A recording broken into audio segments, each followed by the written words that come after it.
അസ്സലാമു അലൈക്കും വറഹ്മത്തുള്ളാഹി വബറകാതുഹു. ദിൽകഷ് അപ്ഡേറ്റിലേക്ക് സ്വാഗതം. 2022 RBI പുറത്തുവിടുന്ന കണക്ക് പ്രകാരം കേരളം വളരെ വലിയ സാമ്പത്തിക പ്രതിസന്ധിയാണ് നേരിട്ടുകൊണ്ടിരിക്കുന്നത്. ഏറ്റവും കൂടുതൽ സാമ്പത്തിക പ്രതിസന്ധി നേരിടുന്ന കടബാധ്യതയുള്ള സംസ്ഥാനങ്ങളുടെ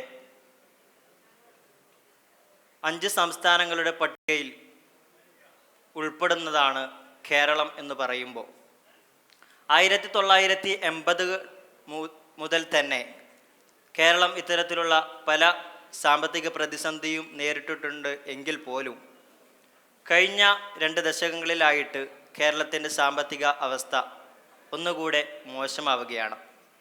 അതിൻ്റെ തെളിവുകൾ നമ്മൾക്ക് കാണാൻ സാധിക്കും.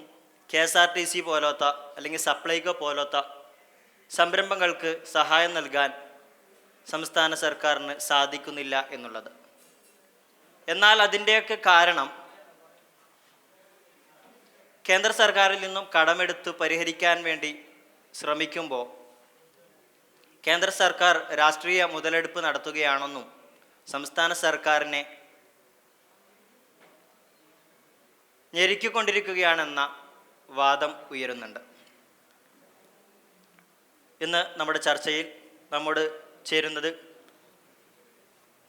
കേരള ട്രഷറി ചീഫായ തബ്ഷീർ കൊന്നക്കാട്, സാമ്പത്തിക വിദഗ്ധൻ സലീദ് വെൺമണൽ, യുവമോർച്ച ചെയർമാൻ അഹമ്മദ് റഫീഖ് എന്നിവരാണ്. ആദ്യമായി ഇവരെ സ്വാഗതം ചെയ്യുകയാണ്. ഇത്തരത്തിലുള്ള ഒരു പ്രതിസന്ധിയിലൂടെ കേരളം കടന്നു പോകുമ്പോൾ കേരളത്തിന് എന്തൊക്കെ ന്യായങ്ങളാണ് മുന്നോട്ട് വെക്കാനുള്ളത്? അതിനെക്കുറിച്ച് താങ്കളുടെ കാഴ്ചപ്പാട് എന്താണ്? തബ്ഷീർ പറയണം. കേരളം സാക്ഷരത, വിദ്യാഭ്യാസം, ആരോഗ്യം എന്നിവയിലെല്ലാം മികച്ചു നിൽക്കുന്ന ഒരു സംസ്ഥാനമാണ്. നീതി ആയോഗ് വരെ ഇത് അംഗീകരിച്ചിട്ടുള്ള കാര്യം കൂടിയാണ്. എന്നാൽ ഇന്നത്തെ പ്രധാന പ്രതിസന്ധിക്കുള്ള കാരണം, ധനപ്രതിസന്ധിക്കുള്ള കാരണം കേന്ദ്രം കേരളത്തോട് കാണിക്കുന്ന അവഗണന മാത്രമാണ്. ഇത്തരത്തിലുള്ള വികസന പ്രവർത്തനങ്ങളിലൂടെ മുന്നോട്ട് പോകുന്ന ഒരു സംസ്ഥാനത്തിന് എന്തുകൊണ്ടാണ് കേന്ദ്രം കടം അനുവദിക്കാത്തത്? അത് കേന്ദ്രത്തിൻ്റെ ഒരു പോരായ്മയല്ലേ, അല്ലെങ്കിൽ കേരളം പോലത്തെ ഒരു സംസ്ഥാനത്തോട് കാണിക്കുന്ന അവഗണനയായിട്ട് കാണേണ്ടതല്ലേ യഥാർത്ഥത്തിൽ? റഫീഖ്, എന്താണ് ഇതിനെക്കുറിച്ച് താങ്കൾക്ക് അവകാശപ്പെടാനുള്ളത്? കേന്ദ്ര ഗവൺമെൻറ്റിനെ സംബന്ധിച്ചിടത്തോളം നമ്മൾ ആരെയും, ഏതൊരു സംസ്ഥാനത്തെയും അവഗണിക്കുന്നില്ല, മറിച്ച് എല്ലാവരെയും തുല്യമായി പരിഗണിക്കുകയാണ് ചെയ്യുന്നത്. നമ്മുടെ പ്രധാന ലക്ഷ്യം രാജ്യം വികസിക്കുക എന്നതാണ്.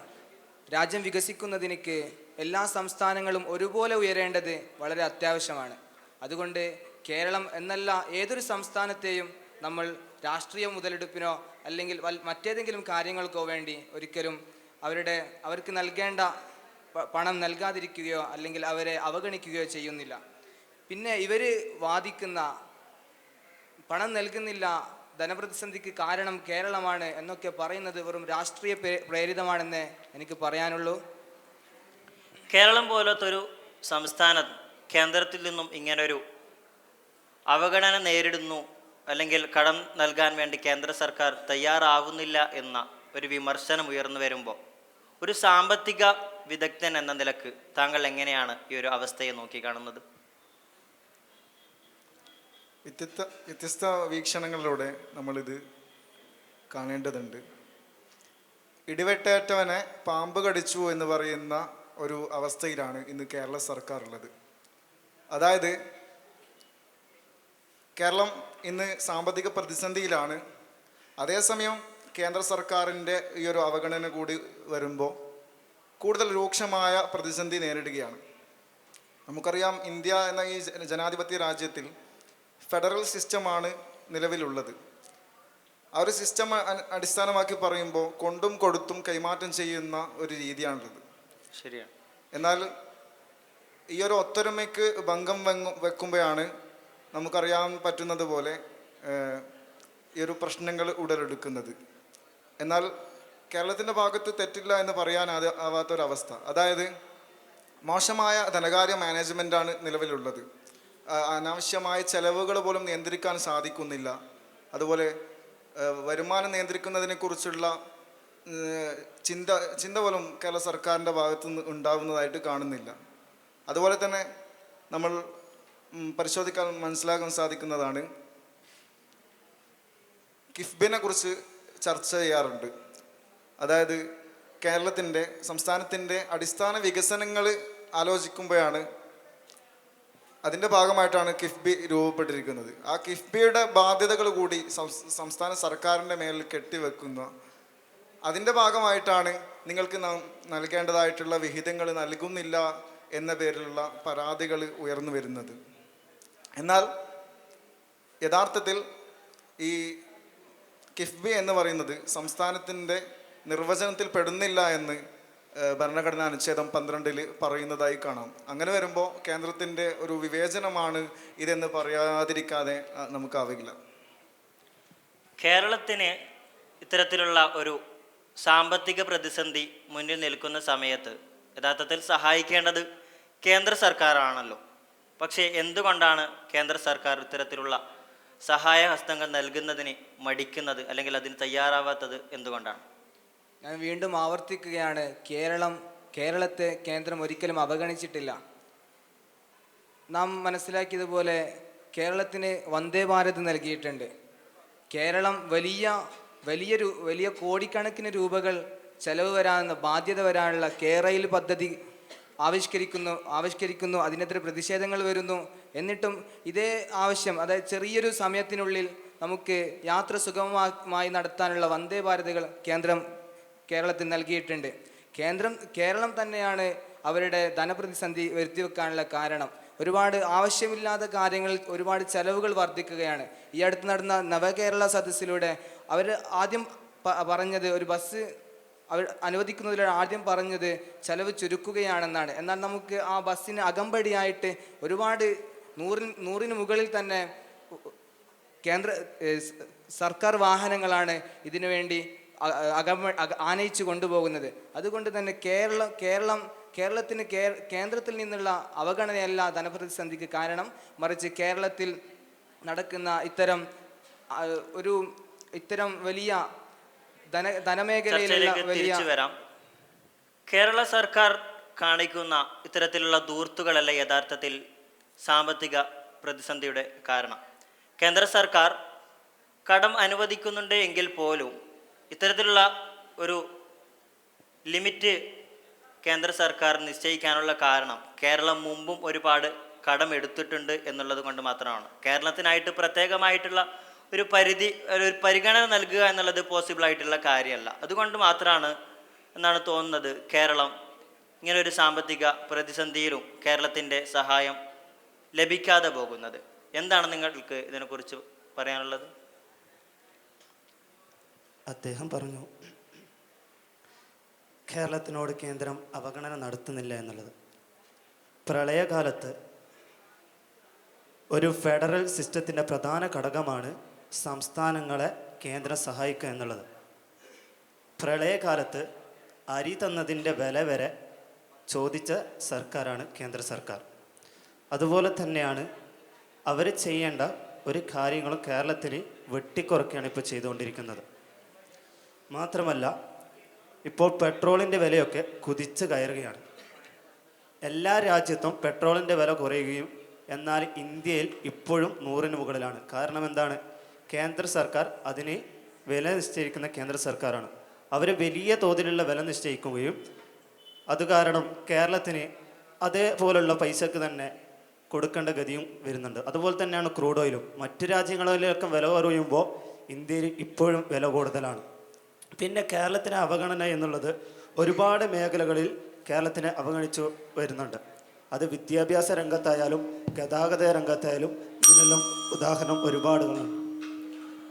ഇടയിൽ ഒരു കാര്യം സൂചിപ്പിക്കട്ടെ. കേരള പ്രതിനിധി തന്നെ പറഞ്ഞല്ലോ, ആവശ്യമുള്ള സമയങ്ങളിൽ കേന്ദ്രം കേരളത്തെ സഹായിക്കുന്നുണ്ട്. പ്രളയകാലത്ത് സഹായിച്ചിട്ടുണ്ട്. എപ്പോൾ പറഞ്ഞു? തർക്കകരമായിട്ടുള്ളൊരു ചർച്ചയ്ക്ക് വേണ്ടിയല്ല നമ്മളിവിടെ സംഗമിച്ചിരിക്കുന്നത്. വിഷയങ്ങൾ വ്യക്തമായ രീതിയിലുള്ളൊരു ചർച്ച നടത്തുക എന്നുള്ളതാണ് നമ്മൾ ഇവിടെ അർത്ഥമാക്കുന്നത്. ഇവിടെ കേരള സർക്കാർ കേന്ദ്ര സർക്കാരിനെയും കേരള സർക്കാരിനെയും പരസ്പരം കുറ്റപ്പെടുത്തിക്കൊണ്ടിരിക്കുമ്പോൾ യഥാർത്ഥത്തിൽ എന്താണ് കേരളത്തിൻ്റെ ഇപ്പോഴത്തെ അവസ്ഥ, അല്ലെങ്കിൽ ഏത് തരത്തിലുള്ള സാമ്പത്തിക സ്ഥിതിയാണ് ഇന്ന് കേരളത്തിനുള്ളത്? സലീദ്, എന്താണ് താങ്കൾക്ക് പറയാനുള്ളത്? നേരത്തെ ഇവിടെ ചർച്ച ചെയ്ത പോലെ തന്നെ വലിയൊരു സാമ്പത്തിക പ്രതിസന്ധി ഇവിടെ അനുഭവപ്പെടുന്നതായിട്ട് എല്ലാവർക്കും ബോധ്യമായതാണ്. നമുക്കറിയാം, ഇന്ന് നമ്മുടെ മുമ്പ് കഴിഞ്ഞിട്ടുള്ള ഓരോ മന്ത്രിസഭകൾ അവരിറങ്ങുമ്പോഴും ഇവിടെ ഇരട്ടി കടത്തിൻ്റെ കണക്കാണ് ബാക്കി വെക്കുന്നത്. നായനാർ സർക്കാർ ഇറങ്ങുമ്പോൾ 2001 ഇറങ്ങുമ്പോൾ 25,000 കോടിയുടെ കണക്ക് അവിടെ ഉണ്ടായിരുന്നു. പിന്നീട് ആൻ്റണി ഉമ്മൻചാണ്ടി സർക്കാർ ഇറങ്ങുമ്പോൾ 45,000 കോടി, അച്യുതാനന്ദൻ സർക്കാർ ഇറങ്ങുമ്പോൾ 82,000 കോടി, ഒന്നാം പിണറായി സർക്കാർ ഇറങ്ങുമ്പോൾ 3,35,000 കോടിയോളം വലിയൊരു കണക്കിൻ്റെ ഒരു കടക്കണക്കാണ് നമുക്ക് ഇവിടെ സൂചിപ്പിക്കുന്നത്. അതുപോലെ ഇന്ന് നമുക്ക് കാണാൻ സാധിക്കും, ഈ 5 വർഷം കൂടുമ്പോഴുള്ള ശമ്പള പെൻഷൻ്റെ ഭാഗമായിട്ട് വലിയൊരു ബാധ്യത വരുന്നുണ്ട്. 25,000 കോടിയോളം വലിയ ബാധ്യത അത് വരുത്തി തീർക്കുന്നുണ്ട്. ഇത്തരത്തിൽ സാമ്പത്തികമായിട്ടുള്ള അവസ്ഥ എന്താണെന്ന് ചോദിച്ചാൽ കരകയറാനാവാത്ത വലിയൊരു കടക്കണിയിലാണ് കേരളം വീണുപോയിട്ടുള്ളത് എന്ന് നമുക്ക് വ്യക്തമാക്കുന്നതാണ്. നമ്മുടെ ചർച്ച ഇവിടെ അവസാനിപ്പിക്കാൻ ഉദ്ദേശിക്കുകയാണ്. ഇതിൽ നിന്ന് നമുക്ക് മനസ്സിലായത് കേരളം യഥാർത്ഥത്തിൽ പല കാരണങ്ങളാൽ വികസനത്തിൻ്റെയും അല്ലെങ്കിൽ ആർഭാടപരമായിട്ടുള്ളത് എന്ന് വേണമെങ്കിൽ സൂചിപ്പിക്കാവുന്ന പല കാരണങ്ങളാൽ കേരളം ഇന്ന് സാമ്പത്തിക പ്രതിസന്ധി നേരിടുന്ന സമയത്ത് അതിൻ്റെ പരിഹാരങ്ങളായിട്ട് നമുക്ക് വേണമെങ്കിൽ മുന്നോട്ട് വെക്കാവുന്നത്, ഒന്ന്, കേരളത്തിന് കൃത്യമായ രീതിയിൽ കേന്ദ്രത്തിന് മുമ്പിൽ തങ്ങളുടെ അവസ്ഥയെ ബോധ്യപ്പെടുത്താൻ സാധിക്കണമെന്നുള്ളതാണ്.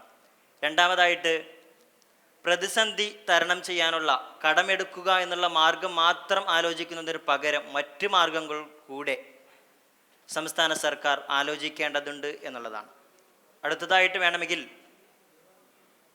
നമുക്കറിയാം, ദുരഭിമാനത്തിൻ്റെ പ്രശ്നം മുന്നിൽ നിൽക്കുമ്പോഴും അത് മാനിക്കാതെ അല്ലെങ്കിൽ അത്തരത്തിലുള്ള ഒരു പ്രശ്നം വകവെക്കാതെ തങ്ങളുടെ പ്രശ്നം പരിഹരിക്കേണ്ടത് അത്യന്താപേക്ഷിതമാണെന്ന് മനസ്സിലാക്കിക്കൊണ്ട് ഒരു സർവകക്ഷി യോഗത്തിന് വേണ്ടി സംസ്ഥാന സർക്കാർ തയ്യാറാവുകയും അതിൻ്റെ പരിഹാര മാർഗങ്ങൾ ആരായുകയും ചെയ്യണം എന്നുള്ളതാണ്. ചർച്ച ഇവിടെ അവസാനിക്കുന്നു. പ്രേക്ഷകർക്ക് നന്ദി. അസ്സലാമു അലൈക്കും.